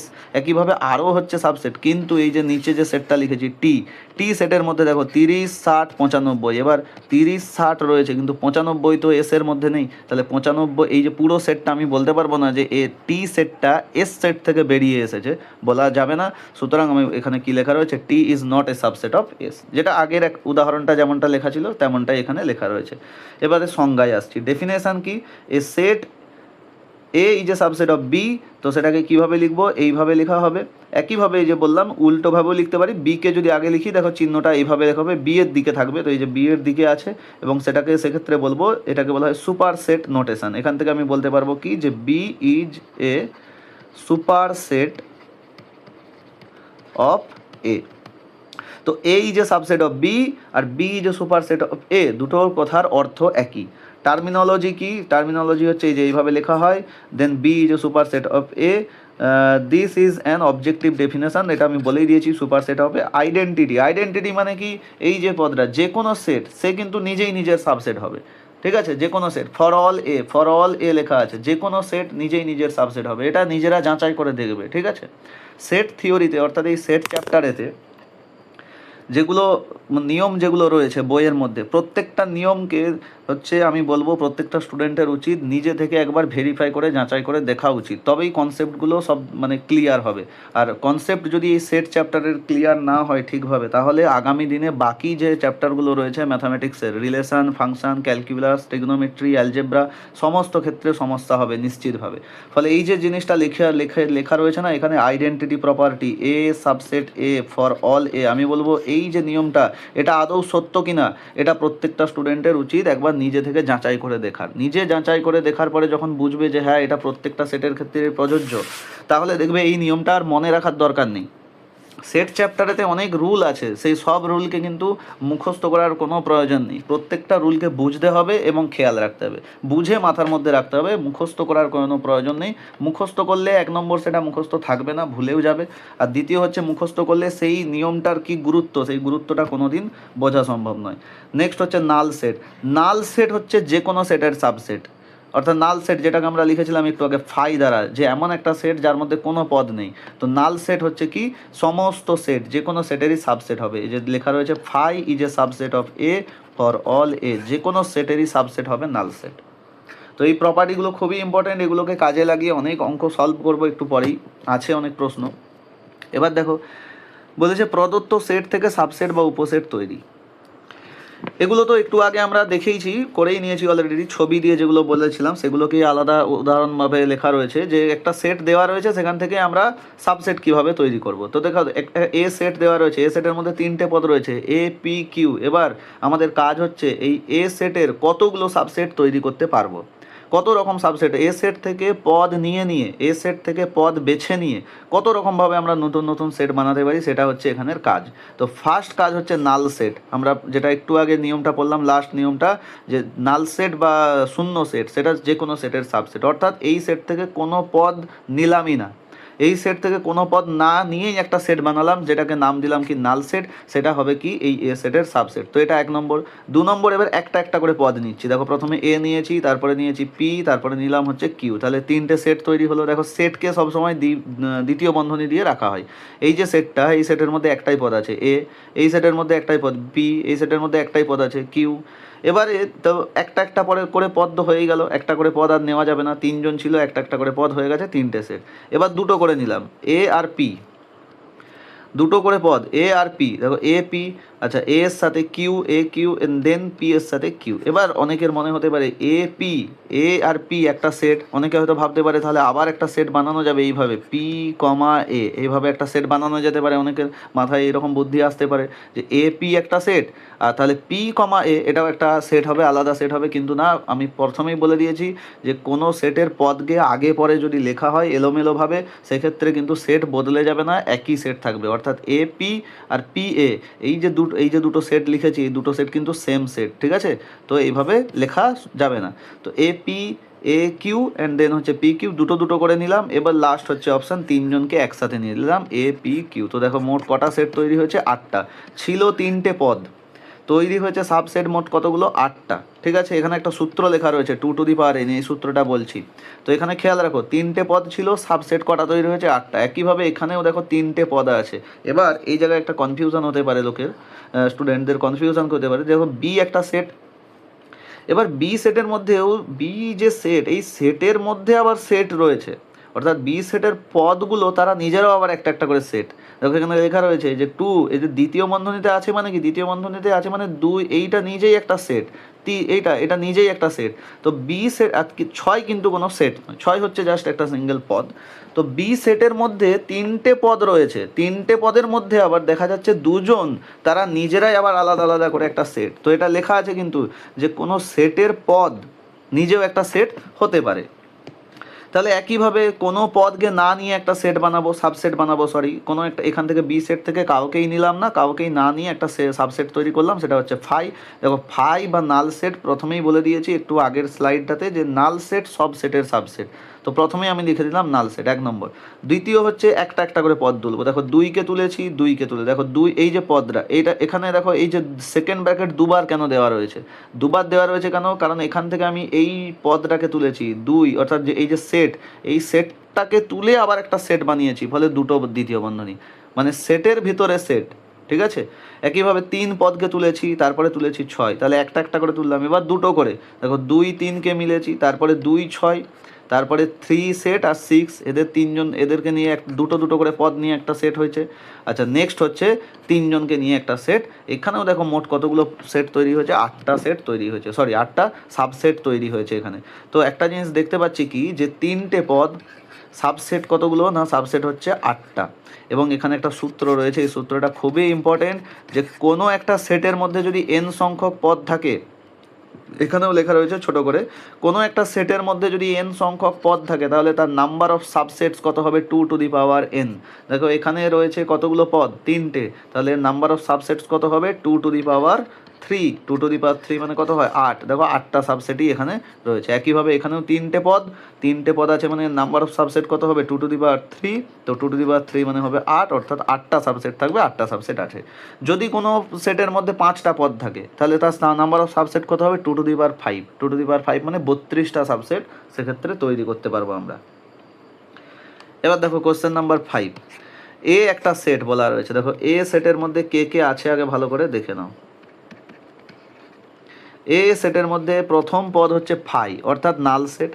দ্বিতীয় হচ্ছে দেখো নাল সেটের, এই জায়গাটায় কনফিউশন হতে পারে, এ সেটের মধ্যে একটা পদ হচ্ছে ফাই, এটা তো নাল সেট, কিন্তু এইটা কি, এই যে দ্বিতীয় বন্ধনীর মধ্যে নাল সেট, এটার মানে কি, এটার মানে হচ্ছে এমন একটা সেট যার মধ্যে নাল সেট রয়েছে। দেখো এই কথাটার অর্থ আমি লিখে দিচ্ছি, এই কথাটার অর্থ মানে হচ্ছে a set containing the null set. এবারে অনেকে ভাববে যে এটাও কি নাল সেট, না এটা কিন্তু নাল সেট নয়। দ্বিতীয় বন্ধনীর মধ্যে আছে একটাই পদ আছে নাল সেট, এটা নাল সেট নয়, এটা সিঙ্গেলটন সেট। এই সেটটার মধ্যে একটাই পদ আছে, দেখো ফাই একটাই পদ, এইটা নাল সেট, কিন্তু এটা কিন্তু নাল সেট নয়, এটা সিঙ্গেলটন সেট। এটা এমন একটা সেট যার মধ্যে নাল সেট রয়েছে, নাল সেটকে নিয়ে সেট বানানো রয়েছে। তো এমন একটা সেট যার মধ্যে একটাই পদ আছে এবং সেই পদটাকে নাল সেট, ফলে এটা সিঙ্গেলটন সেট, এটা কিন্তু নাল সেট। এবারে কি কি প্রশ্ন রয়েছে দেখো, বলেছে phi is a subset of phi, এটা তো হয়, আমরা একদম প্রথমেই পড়েছি A is a subset of A, যে কোনো সেট সে নিজেই নিজের সাবসেট হয়, তো এটা তো সত্য, ফাইয়ের সাবসেট হবে। দ্বিতীয় হচ্ছে ফাই বিলংস টু ফাই, এবার এটা কি সত্য, ফাই বিলংস টু ফাই, দেখো ফাই তো নাল সেট, নাল সেটের মধ্যে আমরা জানি কেউই থাকে না, তাহলে ফাই কি করে থাকবে নাল সেটের মধ্যে, সম্ভব নয়, নাল সেটের মধ্যে তো কোনো পদই থাকে না, তো নাল সেটের মধ্যে ফাই কি করে থাকবে, তো এটা ভুল, অপশান বি ভুল, অপশান এ ঠিক। অপশান সি বলেছে দেখো phi is a subset of A, এটাও আমরা একটু আগেই দেখেছি যে কোনো সেটের সাবসেট ফাই হয়, যে কোনো সেটের সাবসেট, তো সেটা এ হোক বি হোক যাই হোক, যে কোনো সেটের সাবসেট ফাই হয়, তো নাল সেট তো সকলেরই সাবসেট, তো সিও হচ্ছে ঠিক। এবার বলেছে দেখো ফাই বিলংস টু এ, অর্থাৎ এ সেটের মধ্যে ফাই আছে, এটা কি ঠিক, তো দেখাই যাচ্ছে দেখো ফাই তো এ সেটের মধ্যে আছে একটা পদ, তো ডিও হচ্ছে সঠিক। এই যে সেট ফাই অর্থাৎ মানে সিঙ্গেলটন সেট, যেটা এই যে যেটা লিখেছি যে সেট কন্টেনিং সাবসেট, এটা বলেছে সাবসেট অফ এ, এই এ সাবসেট এর সাবসেট হবে কি, দেখো সাবসেট হবে এর, যদি আমি সাবসেটগুলোকে তৈরি করি কে কে হবে, একটা হবে ফাই প্রথম, দ্বিতীয় হচ্ছে একটা একটা করে পদ নেব, মানে ফাইকে নেব, তারপরে নেব সিঙ্গেলটন যে সেটটা আছে ফাইকে মিলে, এটা হয়ে গেল একটা একটা করে পদ। এবার নেব দুটোকেই, অর্থাৎ ফাই, এইটা দেখো কটা পদ ছিল, দুটো পদ ছিল, যেহেতু দুটো পদ তাহলে নাম্বার অফ সাবসেট কত হবে, 2 টু দি পাওয়ার 2, মানে কটা সাবসেট হবে, 4টে সাবসেট হবে। দেখো 1 2 3 4, 4টে সাবসেট হবে। তো এখানে বলেছে ফাই কি এ এর সাবসেট হবে, দেখো এই যে ফাই এ এর সাবসেট, একটা সাবসেট, তো এটা ঠিক। এবার বলেছে এই যে ফাই, এই যে কোনটা, এই ফাইটা এখানে মানে সেট, এই যে ফাই সিঙ্গেলটন সেট, এটা বলেছে ওই একই সেটের সাবসেট, এটা তো হবেই, এটা সত্য। এটাও দেখো একই জিনিস দেখা যাচ্ছে। আচ্ছা হ্যাঁ, এটাও দেখো একই ব্যাপার, তাই না, যে আমরা জানি কি যে কোনো সেট নিজেই নিজের সাবসেট হবে, তো এইটা তো একটা সেট, আর এটাও একটা, এটা তো দুটো সেম সেট, একই সেট লেখা রয়েছে, তো একই সেট সে তো নিজেই নিজের সাবসেট হবে, তো এটাও ঠিক। ঠিক আছে, তো এখানে ভুল একমাত্র অপশান বি, বাকি সবগুলো সঠিক। এবং আমি বলবো যে এই যে যেগুলো আমি এবিসিডি করে লেখা রয়েছে ইয়ে চারটে, এই যে প্রশ্নগুলো রয়েছে, বলেছে নিচের বক্তব্যগুলির সত্যতা যাচাই করো, এগুলো বলবো প্রত্যেক স্টুডেন্টকে বলবো একবার নিজেরা ভেরিফাই করে অবশ্যই দেখবে, ঠিক আছে, তবে কনসেপ্টগুলো ক্লিয়ার হবে এবং স্ট্রং হবে। নেক্সট দেখো 6 নাম্বারের প্রশ্ন রয়েছে, এটা জয়েন্ট মেন্স 2025। এই মুহূর্তে আমি এই প্রশ্নটাকে বাদ রাখছি, ঠিক আছে, কারণ সেট চ্যাপ্টারের কনসেপ্টগুলো পুরোপুরিভাবে ক্লিয়ার হলে তাহলে এই প্রশ্নটাকে ভালোভাবে ডিসকাস করা যাবে, তো এই ক্ষেত্রে আমি এটাকে বাদ রাখছি। নেক্সট এবার দেখো হচ্ছে প্রপার সাবসেট বা ইমপ্রপার সাবসেট, এই দুটো নিয়ে আলোচনা করব। তো দেখো এখানে বড় একটা সেট দেওয়া রয়েছে এ সেটের মধ্যে কে কে রয়েছে, এক্স ওয়াই আর 9 3 9 4 টি বিভিন্ন পদ রয়েছে, ঠিক আছে। তো এবার এই এক্স সেট থেকে বিভিন্ন ধরনের দেখো সব সাবসেট লেখা রয়েছে এখানে, তো প্রথমে লেখা রয়েছে ফাই, তো ফাই আমরা জানি তো সাবসেট হয়। আচ্ছা আর কাকে কাকে তুলেছি দেখো, 9 এবং 4কে নিয়ে একটা সেট বানিয়ে সাবসেট তৈরি করেছি জেড। আচ্ছা এক্স আর এবং টি, এক্স আর এবং টি এদের তিনজনকে নিয়ে একটা সাবসেট তৈরি করেছি ওয়াই। আরেকটা সাবসেট তৈরি করেছি দেখো এক্স, এই যে সাবসেটটা তৈরি করেছি এই এক্স সাবসেটটা দেখো পুরোপুরি সেম টু সেম একদম এ সেটের সব পদগুলোকে নিয়ে নিয়েছি, সব পদগুলোকে নিয়ে একটা সাবসেট তৈরি করে দিয়েছি। দেখো আমরা এই যে এ সেট এবং এক্স সেট এই দুটো তো অ্যাকচুয়ালি সেম সেট, একই সেট, নাম আলাদা দেওয়া থাকতে পারে কিন্তু দেখো একই সেট। আর আমরা জানি যে কোনো সেট নিজেই নিজের সাবসেট তো হয়, তাহলে এই সেটটা, এই যে সেটটা এক্স, এ তো নিজেরই সাবসেট হবেই, ঠিক আছে, তো এটাও একটা সাবসেট এবং এরাও সাবসেট, কিন্তু এদের মধ্যে পার্থক্য দেখো, এদের মধ্যে পার্থক্য হচ্ছে এই যে এই যে এই যে এক্স সেটটা, এক্স সেটের পদগুলো সবাই চলে এসেছে এখানে, সবাই, কেউ বাদ নেই, সকলে চলে এসেছে। কিন্তু বাকি যে সাবসেটগুলো রয়েছে, বাকি সাবসেটগুলোর ক্ষেত্রে দেখো কমপক্ষে কিন্তু একটা করে মিনিমাম পদ এই বড় সেটের মধ্যে আছে, যেটা কিন্তু এখানে নেই। অর্থাৎ কিছু পদ বড় সেটের মধ্যে আছে যেটা কিন্তু সাবসেটে নেই। এবার ওই কিছু পদ মানে কমপক্ষে একটা সেট, কমপক্ষে একটা পদ থাকবেই বড় সেটে, যেটা কিন্তু এই ছোট সেটগুলোর মধ্যে অর্থাৎ সাবসেটগুলোর মধ্যে নেই। কিন্তু এখানে দেখো এইরকমটা বলা যাবে না যে এই বড় সেটের মধ্যে একটা পদ আছে যেটা এখানে নেই, এমনটা নয়, কারণ এখানে সবাই এখানে চলে এসেছে।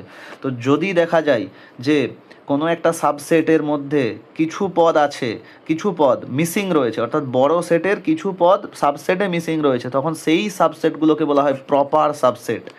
এবং যদি আমরা পুরো সেটটাকেই নিয়ে একটা সাবসেট তৈরি করে দিই, পুরো সেটের যত পদ আছে সবাইকে নিয়েই, অর্থাৎ এই যে নিজেই নিজের যে সাবসেট বলি না, যে যে কোনো সেট নিজেই নিজের সাবসেট, এই যে সাবসেট যেটা ও নিজেই যে সাবসেট, ওটার ক্ষেত্রে কি দেখা যাচ্ছে যে সবাই চলে এসেছে সাবসেটের মধ্যে, তো সেটাকে আমরা বলা হয় ইমপ্রপার সাবসেট। অর্থাৎ প্রপার সাবসেট মানে কি না, প্রপার সাবসেট মানে ধরো এটা একটা বড় সেট দেওয়া রয়েছে ধরো এক্স, এবার এখান থেকে আমি কিছু সাবসেট তৈরি করেছি পি কিউ আর বিভিন্ন সাবসেট তৈরি করছি, তো এদেরকে আমি প্রপার সাবসেট, এই প্রপার সাবসেট কখন বলবো, যদি দেখা যায় যে এমন কিছু পদ বা অ্যাটলিস্ট কমপক্ষে একটা পদ এই বড় সেটের মধ্যে আছে যেটা এদের মধ্যে নেই, এদের মধ্যে নেই, ঠিক আছে, তো তখনই বলবো এরা প্রপার সাবসেট। যদি দেখা যায় যে সব পদগুলোই চলে গেছে কোনো একটা সাবসেটের মধ্যে, সব যত পদ আছে সবাই চলে গেছে, তো সেটা হচ্ছে ইমপ্রপার সাবসেট। এবং একটা জিনিস খেয়াল করে দেখো, ইমপ্রপার সাবসেট কিন্তু একটাই থাকা সম্ভব, একটাই, এবং সেটা হচ্ছে ওই সেটটা নিজেই। ইমপ্রপার সাবসেট একটাই থাকা দরকার, একটাই থাকবে, দেখো একটাই, বাকি যত সাবসেট থাকবে ফাই সহ বাকি যত সাবসেট থাকবে সবাই প্রপার সাবসেট। ইমপ্রপার সাবসেট কেবলমাত্র যে কোনো সেটের একটাই থাকা সম্ভব, সেটা হচ্ছে ওই সেটটা নিজেই, বাকি যত সাবসেট সবাই কি হবে, ইমপ্রপার সাবসেট হবে। এবং এখানে প্রপার্টিজ কিছু লেখা রয়েছে। প্রপার সাবসেট দেখো বলেছে a set A is said to be a proper subset of a non empty set B if there exist at least one element, কমপক্ষে একটা এলিমেন্ট কোথায় আছে, বি তে, which is not present in set A. তো বড় set যেটা main যে সেটটা ছিল বি, এই বি সেটের মধ্যে কমপক্ষে একটা এলিমেন্ট থাকবে যেটা কিনা এই ছোট সেট অর্থাৎ সাবসেট মধ্যে নেই। তো বলা হয়েছে দেখো এই যে সাবসেট অফ বি, এটাকে আমরা কিভাবে লিখবো, এইভাবে লিখবো, নোটেশনটা তো অলরেডি বলেই দিয়েছি, এই যে সাবসেট অফ বি হলে এইভাবে লেখা হয়। যদি বলা হয় এই যে proper subset of B, proper subset যদি আমরা জেনেই যাই তো সেক্ষেত্রে নোটেশনটা হয়ে যাবে এইভাবে, নিচের ইকুয়ালস টু যে এই সমান লাইনটা, এই লাইনটা আর থাকবে না, এটার মানে হচ্ছে প্রপার সাবসেট।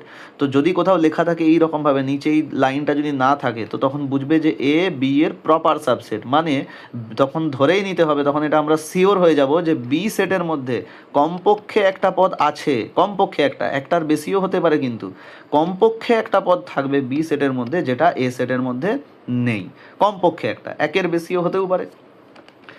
এবার বলেছে phi is a proper subset of all non empty set. তো ফাই হচ্ছে সমস্ত যত নন এমটি সেট রয়েছে সকলেরই কি হবে, প্রপার সাবসেট হবে। A is an improper subset of A. দেখো একটু আগে বললাম যে কোনো সেটের ইমপ্রপার সাবসেট একটাই থাকবে এবং সেই সেটটা হচ্ছে সে নিজেই নিজের ইমপ্রপার সাবসেট হবে, সেটাই এখানে লেখা রয়েছে, A is an improper subset of A. Next রয়েছে বলেছে A is a proper subset of B if A is a proper subset of B then A subset B and A not equals to B। দেখো এই যে দুটো লিখেছি, দেখো A subset B এবং equals to চিহ্নটা বাদ, ঠিক আছে। A সাবসেট হবে কিন্তু সমান হবে না, যেমন দেখো এখানের মধ্যে এই উদাহরণটাতে, এখানে তো ছবিতে ভালো করেই বোঝানো রয়েছে, এরা দেখো সকলেই সাবসেট কিন্তু সমান নয়। সমান কেন নয়, কারণ কিছু পদ বড় সেটের মধ্যে আছে যারা এখানে নেই। এবার এই জায়গাটাই দেখতে পাচ্ছি যে এই সেটটা এর সাবসেট এবং সমানও একই, ঠিক আছে। তো সেক্ষেত্রে কি হয়ে যাবে, ওই সেটটা নিজেই হয়ে যাবে, অর্থাৎ ইমপ্রপার সাবসেট হবে। তো প্রপার সাবসেট মানে কি হবে, সাবসেট হবে কিন্তু সমান হবে না, সমান তো হবেই না। তার কারণ কি, তার কারণ হচ্ছে আমরা জানি কি যে কমপক্ষে একটা এলিমেন্টের অভাব তো রয়েই যাচ্ছে, কমপক্ষে একটা এলিমেন্ট তো কম রয়েই যাচ্ছে, একের বেশিও হতে পারে, ফলে সমান হওয়ার তো কোনো প্রশ্নই নেই। তো এই প্রপার্টিগুলোকে আমি বলবো ভালো করে প্রত্যেকে নিজেরা যাচাই করে দেখবে, ঠিক আছে। বইয়েতে বা আমি এখানে আলোচনা করে বলে দিচ্ছি মানেই যে পড়লে বা এগুলোকে শুনলেই কনসেপ্টগুলো মাথার মধ্যে ঢুকে যাবে এমনটা নয়, এগুলো নিজে থেকে বুঝতে হবে প্রত্যেককে, ঠিক আছে।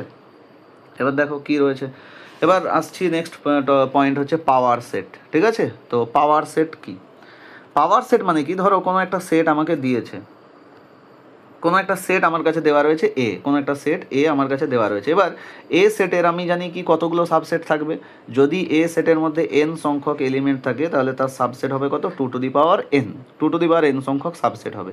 এবার এ সেটের তাহলে আমি অনেকগুলো সাবসেট তৈরি করলাম এরকম 2n সংখ্যক, এই যে সাবসেট যেগুলো তৈরি করলাম এই সাবসেটগুলোকে নিয়ে আবার একটা নতুন সেট বানিয়ে দিলাম। অর্থাৎ পাওয়ার সেট মানে কি, যে কোনো একটা সেট এ যদি থাকে এই এ সেটের সাবসেটগুলোকে নিয়ে আবার একটা যেটা সেট বানাবো সেই নতুন সেটটাকে বলা হবে এ সেটের পাওয়ার সেট। অর্থাৎ এবং লেখা হয় এইভাবে পি এ মানে পাওয়ার সেট হবে। পাওয়ার সেটের মধ্যে কে কে থাকবে না, সেই সমস্ত সেট যারা এ এর সাবসেট, দেখো এক্স, সেই সমস্ত X such that X is a subset of A, X subset of A, অর্থাৎ এ সেটের সাবসেটদেরকে নিয়ে যে সেটটা তৈরি করব সেটাকে বলা হয় পাওয়ার সেট। এবং পাওয়ার সেটের তাহলে দেখো এ সেটের মধ্যে দেখো যদি এন সংখ্যক এলিমেন্ট থাকে তাহলে আমরা জানি এ সেটের কতগুলো হচ্ছে সাবসেট থাকবে, 2n। তাহলে যেহেতু 2n সংখ্যক সাবসেট থাকবে সুতরাং পাওয়ার সেটেও কতগুলো পদ থাকবে, 2n সংখ্যক পদ থাকবে, সেটাই এখানে লেখা রয়েছে যে if A has n elements then P A has 2n elements. Number 2, both phi and A are elements of P A. তো যে কোনো সেট যদি এ হয় তো এর সাবসেট তো ফাই হবেই, আমরা জানি যে কোনো সেটের তো সাবসেট হয়, নাল সেট যে কোনো সেটের সাবসেট, এবং ওই সেটটা নিজের সাবসেট, ফলে এরা দুজনে তো পাওয়ার সেটের এলিমেন্ট হবেই।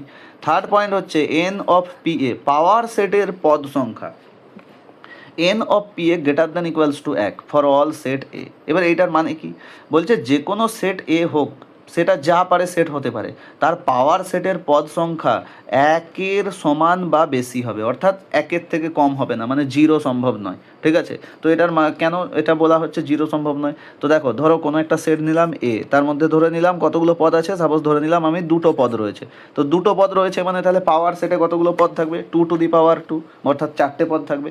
এবার সবথেকে ছোট সেট কে, সবথেকে ছোট সেট তো ফাই, এর মধ্যে কোনো পদ নেই মানে এর মধ্যে নাম্বার অফ এলিমেন্টস কত, নাম্বার অফ এলিমেন্টস 0। তাহলে যেহেতু ফাই সেটের মধ্যে নাম্বার অফ এলিমেন্টস 0, তো এই ফাই সেটের সাবসেট কত হবে, 2 আর 2 মানে কত, 2 মানে হচ্ছে 1, 2 মানে কত 1, তো 2 মানে দেখো 1, অর্থাৎ ফাই সেটের পাওয়ার সেটে কতগুলো পদ থাকবে, একটা পদ থাকবে।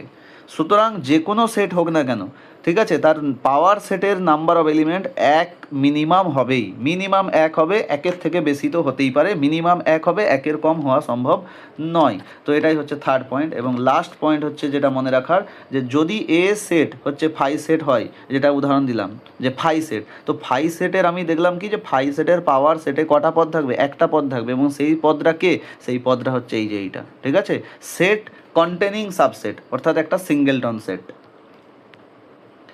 এবার দেখো পুরো সাবসেট সম্বন্ধে যা যা পড়লাম এক কথায় সেগুলোকে একটা জায়গায় একবার রিভিশন দিয়ে দেবো। দেখো সাবসেট কি না, এ সাবসেট বি কখন বলবো, যদি x belongs to A imply করে এক্স বিলংস টু বি।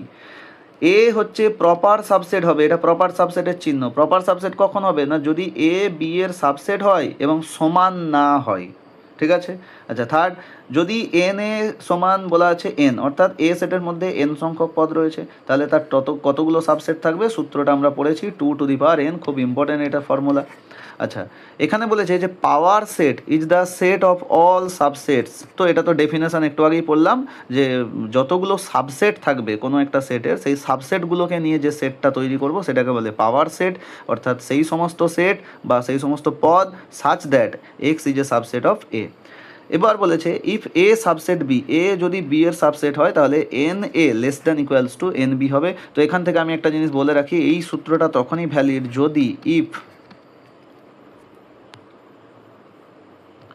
যদি মাত্র if both A and B are finite set.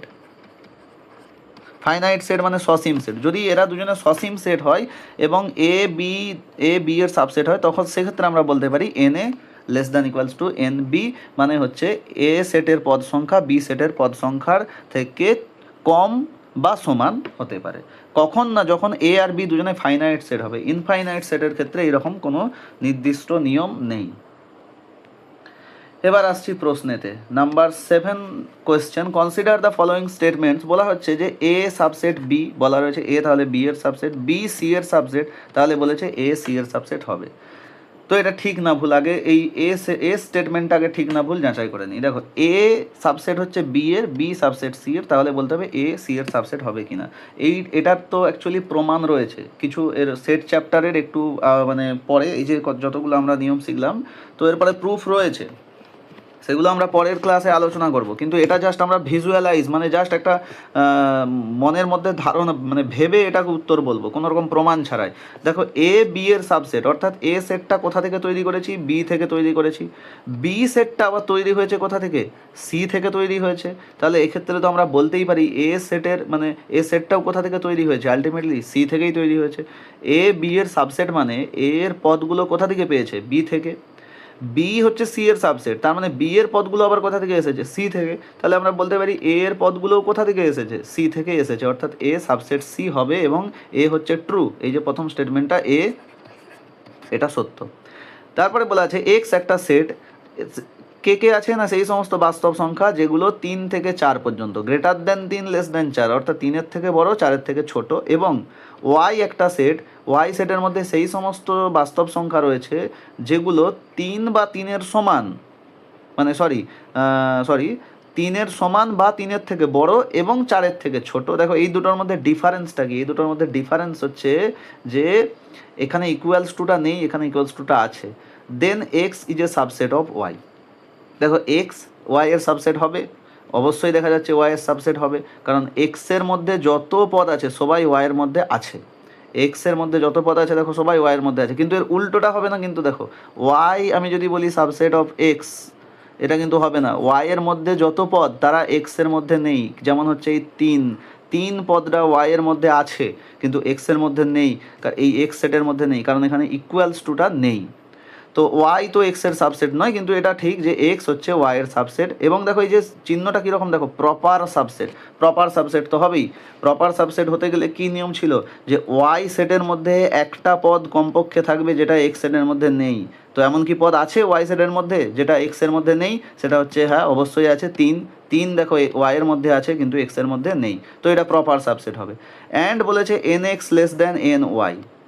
একটু আগে আমি বললাম দেখো এই যে প্রপার্টিটা, সাবসেট এবং NA লেস দেন NB কখন হবে? যদি এরা প্রত্যেকে ফাইনাইট সেট হয়, অর্থাৎ সসীম সেট হয়। অসীম সেটের ক্ষেত্রে এরকম কোনো নিয়ম নেই, কিন্তু এই যে দেখো এক্স আর এক্স ওয়াই, এই যে দুটো সেট, এরা তো অসীম সেট। 3 আর 4-এর মধ্যে কতগুলো বাস্তব সংখ্যা রয়েছে কেউ বলতে পারবে না, অসীম সংখ্যক বাস্তব সংখ্যা রয়েছে। ফলে অসীম সংখ্যক সেটের ক্ষেত্রে কিন্তু এই নিয়মটা প্রযোজ্য নয়। ফলে অপশান বি যেটা লেখা রয়েছে এটা ভুল স্টেটমেন্ট। এবার বলেছে n of P of phi 0, n of P of phi. P of phi মানে কি? পি অফ ফাই মানে হচ্ছে যে নাল সেট যেটা ছিল ফাই সেটের পাওয়ার সেট।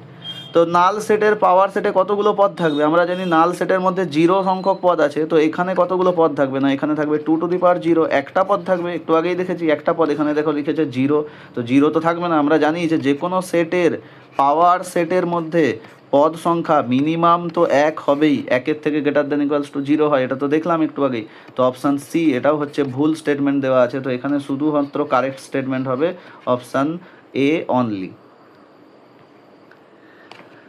8 নম্বর প্রশ্ন দেখো, বলা আছে কনসিডার দ্য ফলোয়িং স্টেটমেন্টস। এখানে বলেছে যে ফাই বিলংস টু ফাই, আর বলা আছে ফাই যে একটা সেট যার মধ্যে রয়েছে ফাই, সেটা সাবসেট ফাই। দেখো বলেছে কোনটা সঠিক। এখন প্রথম হচ্ছে যে এটা চেক করে দেখো, phi is a belongs to phi. আমরা জানি এই যে ফাই এটা তো সিঙ্গেলটন সেট, মানে নাল সেট, এর মধ্যে কোনো পদ নেই। তাহলে যেহেতু এই সেটটার মধ্যে কোনো পদ নেই, আমি কি করে বলতে পারি ফাই এর মধ্যে আছে? এই বিলংস টু চিহ্নটার মানেই কি? আমি যদি বলি এক্স বিলংস টু এ, এর মানে কি? এর মানে এক্স পদটা এ সেটের মধ্যে আছে। তাহলে ফাই বিলংস টু ফাই বলছে যখন, তখন বোঝাচ্ছে কি যে এই ফাই পদটা ফাই সেটের মধ্যে আছে। কিন্তু এ তো সম্ভব নয়, কারণ ফাই সেটের সংজ্ঞাই হচ্ছে যে এর মধ্যে কোনো পদ নেই। তো এটা তো ভুল স্টেটমেন্ট, অপশান এটা তো মানে 1 নম্বর পয়েন্টটা ভুল। 2 নম্বরটা দেখো, সাবসেটের চিহ্ন দিয়েছে। সাবসেটের চিহ্ন দিয়েছে দেখো, ফাই, এই যে ফাই এই সেটটার মধ্যে ফাইয়ের আমি যদি সাবসেট বানাই, ফাইয়ের সাবসেট বানাতে গেলে কি বানাতে পারবো? আমি একজনকেই নিতে পারবো, জাস্ট ফাই। এই একজনকে নিয়েই একটাই সাবসেট বানাতে পারবো ফাই, কারণ এর মধ্যে কতগুলো পদ আছে? 0। তাহলে এর সাবসেটের সংখ্যা কত হবে? 2^0, মানে কত হবে? 1। দেখো এই একটাই সাবসেট হবে ফাই। তো এটা সঠিক দেওয়া রয়েছে। এই যে সেটটা মানে এই যে ফাইকে নিয়ে যে সেট, সেটা ফাইয়ের সাবসেট হবে। তো এখানে সঠিক স্টেটমেন্ট হচ্ছে বি অনলি, মানে এই যে স্টেটমেন্টটা 2 নম্বর স্টেটমেন্টটা একমাত্র সঠিক। এগুলো নিজেরা একবার করে চেক করে দেখবে, তবে বুঝতে পারবে ভালো করে। লাস্ট প্রশ্ন, the number of subsets S of S. S একটা সেট দেওয়া রয়েছে, কত আছে না 1 2 3 করে করে এইভাবে 20 পর্যন্ত স্বাভাবিক সংখ্যা রয়েছে। Such that number of subsets, কতগুলো সাবসেট রয়েছে সেটা বের করতে বলেছে। Such that the product of all elements in each subset is even. এই যে এস সেটটা রয়েছে যার মধ্যে 1 থেকে 20 পর্যন্ত স্বাভাবিক সংখ্যা রয়েছে, এর কতগুলো সাবসেট থাকবে? এর টোটাল নাম্বার অফ সাবসেট কত হবে? টোটাল নাম্বার অফ সাবসেটস কত হবে? 2^, কত হবে? 20। যেহেতু 20টা পদ রয়েছে, তাহলে সাবসেটের সংখ্যা কত হবে? 2^20।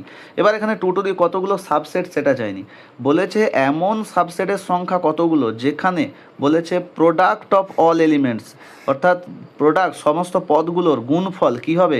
ইভেন হবে বলেছে, জোর হবে।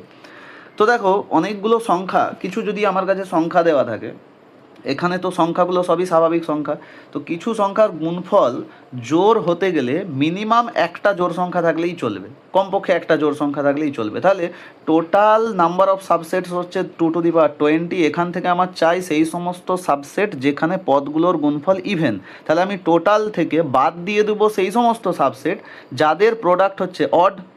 এবার প্রোডাক্ট অড হতে গেলে কি হতে হবে না, প্রত্যেককেই অড হতে হবে, প্রত্যেককেই অড হতে হবে। তো এইখানে 1 থেকে 20 পর্যন্ত দেখো অড এলিমেন্টস কতগুলো আছে? অড এলিমেন্ট আছে হচ্ছে 10খানা, অড এলিমেন্ট 10টা, মানে 1 3 5 7 করে করে 19 পর্যন্ত 10টা এলিমেন্ট আছে।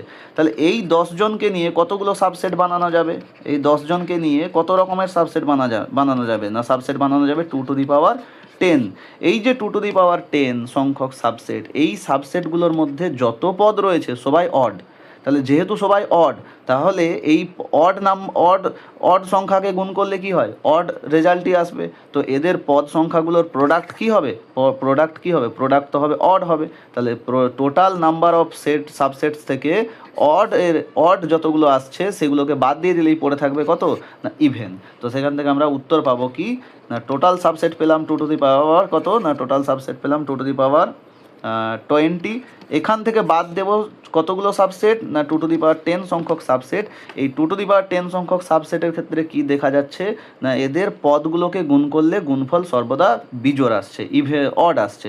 সুতরাং বাদ দিয়ে দিলে যারা পড়ে থাকবে সেখান থেকে আমি পাবো বাকি সাবসেটগুলো যেখানে কি হবে না পদগুলোকে গুণ করলে গুণফলটা কি হবে ইভেন। উত্তর আসবে হচ্ছে অপশান বি। এখান থেকে 2^10 কমন দিয়ে দিলে এটাতে থাকবে 2^10 - 1, অপশান হবে বি। ঠিক আছে, এটা ছিল লাস্ট প্রশ্ন।